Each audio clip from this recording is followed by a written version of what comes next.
On a tous en nous un besoin irrépressible d'aimer et d'être aimé.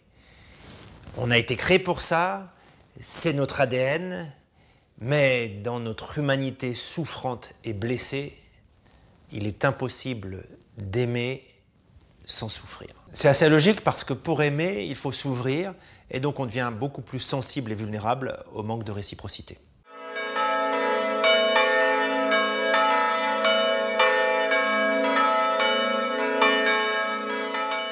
Lorsqu'on choisit d'ouvrir son cœur à l'amour, on va être amené à vivre toute une cohorte de sentiments désagréables de façon plus ou moins forte. On va être confronté aux sentiments d'injustice, de rejet, d'abandon, de trahison, d'indifférence, d'humiliation. Et plus on est proche de la personne, plus ces sentiments sont vécus de façon exacerbée, de façon forte.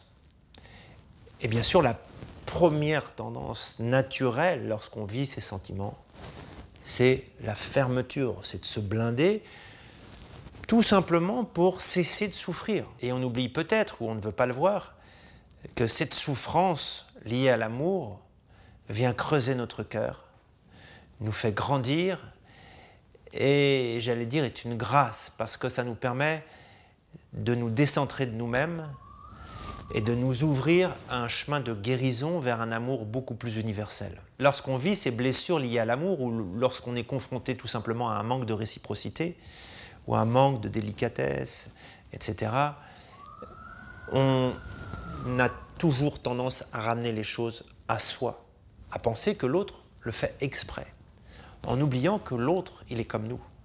C'est un être blessé qui a vécu le plus souvent dans son enfance des sentiments extrêmement forts d'injustice, d'abandon, de trahison, de rejet, d'humiliation, d'abus peut-être. Et donc, cette personne réagit pour se protéger. Et dans notre façon d'être ou de faire, eh bien, on est l'objet de leur souffrance à eux ou à elles. Et donc, ces personnes-là, elles aussi, vis-à-vis de nous, se protègent, se ferment et ont des réactions qui sont un petit peu le miroir de nos blessures. Alors aujourd'hui, j'aimerais vous proposer un chemin parmi tant d'autres pour garder le cœur ouvert et pour peut-être avancer sur le chemin de la guérison.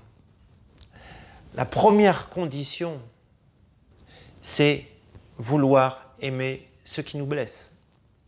Est-ce qu'on a envie d'avancer sur ce chemin-là?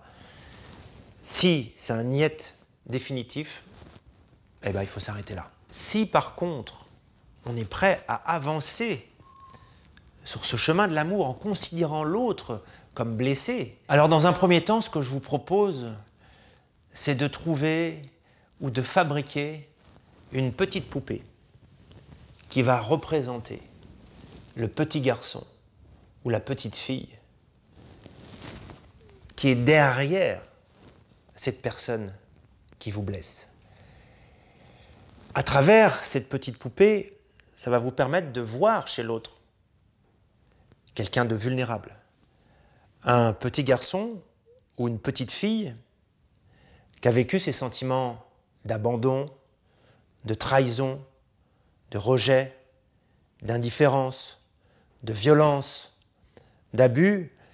Et peut-être que ça sera plus facile de porter un regard bienveillant sur ce petit garçon ou ces petites filles qui se cachent derrière la personne que vous rencontrez, dont peut-être le visage est fermé, qui peut-être marque des sentiments d'agressivité et qui vous fait tant souffrir. Et ce petit garçon ou cette petite fille, symbolisée par cette poupée, chaque jour, on va lui demander pardon.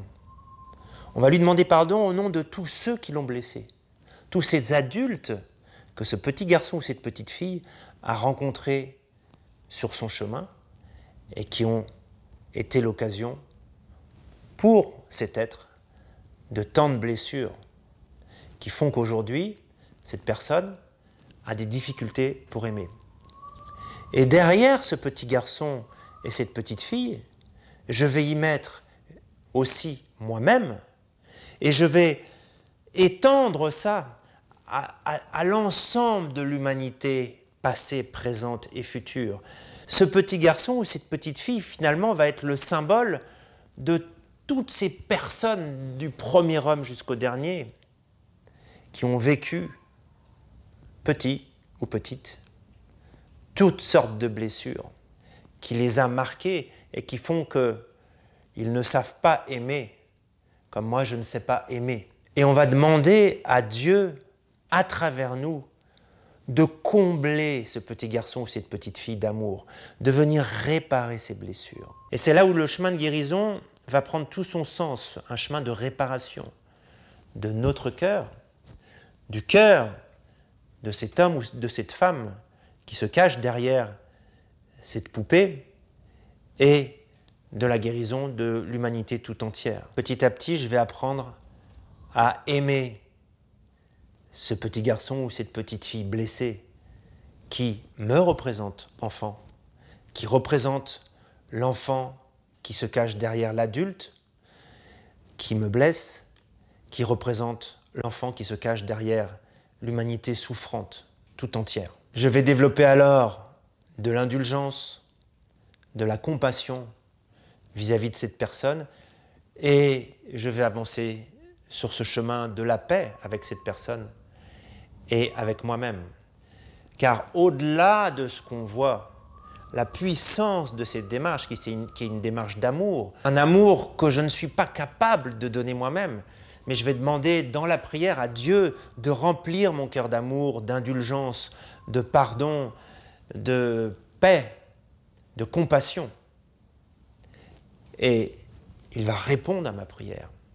Et je vais m'apercevoir que mon cœur, petit à petit, va s'ouvrir de plus en plus, va accepter d'être blessé, parce qu'il n'y a pas d'autre chemin si je veux aimer, mais que ces blessures, c'est à travers ces blessures que mon amour va grandir, que mon amour va pouvoir s'exprimer, et que Dieu va pouvoir aimer l'autre, moi, et les autres, l'humanité tout entière, à travers de mon cœur blessé. Sur ce chemin de la guérison, sur ce chemin de la réparation, je vous dis bon courage, à très bientôt, j'ai confiance en vous, soyez bénis.